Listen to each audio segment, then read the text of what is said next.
Hey YouTube, I'm here. I'm joined with the wonderful Amy, who owns the wonderful Roxy, our trainer Michelle, and actually we've got a bit of an interesting one for you today because Amy, what breed do you own? So Roxy's a Staffy crossed with a cane corso. She's a rescue. She's originally from Cyprus. So. And how big is she? She's 30 kilos. And 30 kilos of like quite fatty or? No, she's like a muscular Labrador size. So she's a chunky girl. She's ripped. Now, the thing is, when you own a cane corso, a Staffy, a Mastiff, a Malamute, you know what? So many different breeds could fit into here. Akita, like lots and lots and lots of different breeds could fit in here. What potentially can happen when you're out and about in the world? And you see it from a trainer's perspective, Michelle. Yes. And you, Amy, and Michelle's here as Amy's trainer today. But Amy has seen it in the sense of owning a dog. What can happen?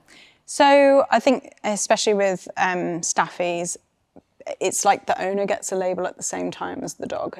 So people just prejudge you as the owner and they prejudge your dog. So it doesn't really matter what Roxy does. The first initial thought someone will have is, this is going to be a problem dog. So it's really hard. You've set off into the world of dog ownership with a label before you've even started. Now, we were talking about this and you guys have been doing some coaching, some training, some work together. We were talking about this a minute ago and I know you'd had an experience of owning a dog like Roxy and then potentially a bit of a fallout experience. Now, I think before we even go to that experience, what do people often jump to? And you might know this as well, Michelle. We see less and less of it here, actually. Yeah. But what do people often jump to when maybe positive reinforcement might not be immediately working for them or seem to be immediately working for them? So they might go to using aversive techniques like a spray bottle, bottles with rocks in them, so things that actually scare the dog. And it's not a positive experience, so it's really damaging for the relationship.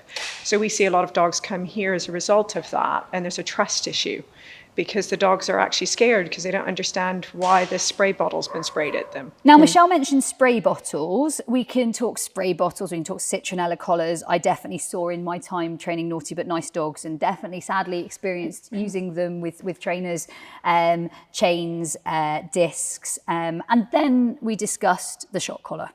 Right, like the shock collar being a major and a massive one. Yeah, I mean, we've always been, thankfully, we've always come across positive training. So we've never used anything like that with Roxy. We went to, your classic village hall kind of dog training classes with her.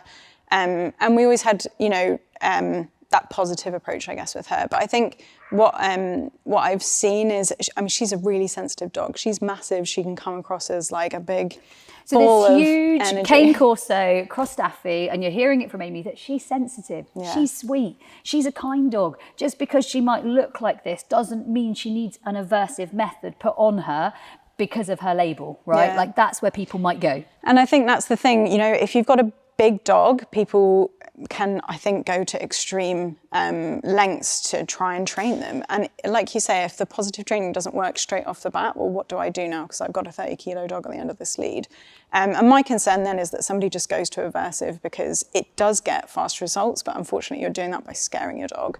And that's just, it's not what you want to do at all. It destroys that relationship. Had a really interesting experience, probably only couple of weeks ago, walking the dog on a big common, nice big open area. We go there because it gives us lots of space from other We're dogs. out there for a lovely day, and there was a guy just going nuts at his dogs. He had two big shepherds, and he was screaming at them because they broke from heel to come and actually look at Roxy. And you're talking about maybe a metre away from him, and he just went ballistic at them and shouting and shouting. And Roxy turned to me and crouched down on the floor. And we were so far away from and you just realise this is how sensitive dogs can be. And this is the effect such a distance of aversive. Yeah, exactly. And that's training. Just being shouted at. We all know aversives go so much further than that.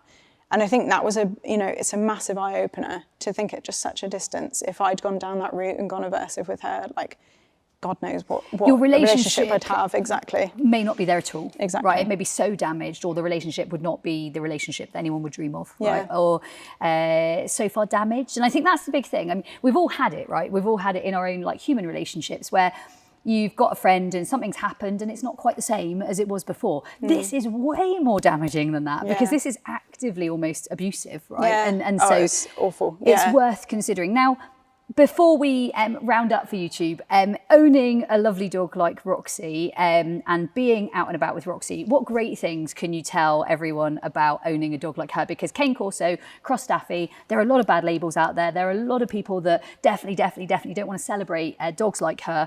What are the good things about her? Tell me some of her good points. Well, she's like every classic Staffy. She loves humans, absolutely adores them. I've never met a human she doesn't like. She's a wonder. And I have to say, I think for her, like living with her is amazing.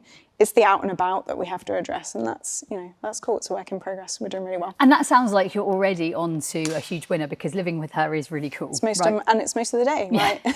So I love that you're having that great outlook with a dog like her. Now, Michelle, I know that we see dogs like this throughout Naughty But Nice, throughout different online training classes, and throughout different online programs, Sexy and the Squirrel, and the boot camps, all of those. Knowing the methods, knowing what they do they work for dogs like Roxy? The positive reinforcement always works. It's about building. Do they like games? Oh my God, they love it. Yeah. They love it. It's about having fun with your dog. It's about that relationship. They're part of your family. And you've got to live with them, like Amy says, and just embrace them and enjoy them. And I think that sometimes gets forgotten. We have to have fun with our dogs. And if you're not enjoying it, then what's the point? So have fun and be positive, and you can't go wrong. If you're not enjoying it, you're not in the right space, and you're definitely not at Absolute Dogs. So we're at Absolute Dogs HQ. We are literally loving working with you, YouTube, and showing you really behind the scenes as to what we do on a day-to-day basis. Importantly, whether your dog is NBN, whether your dog is the perfect angel with a halo, I don't own one. However, it really doesn't matter. Games-based training works. Make sure you share it. Make sure this ripple effect gets real, and that we rip these labels off dogs like Roxy with owners like Amy who really want to make a difference to training. Join us next week for our next awesome episode of YouTube, and make sure, if you haven't already, you've hit subscribe.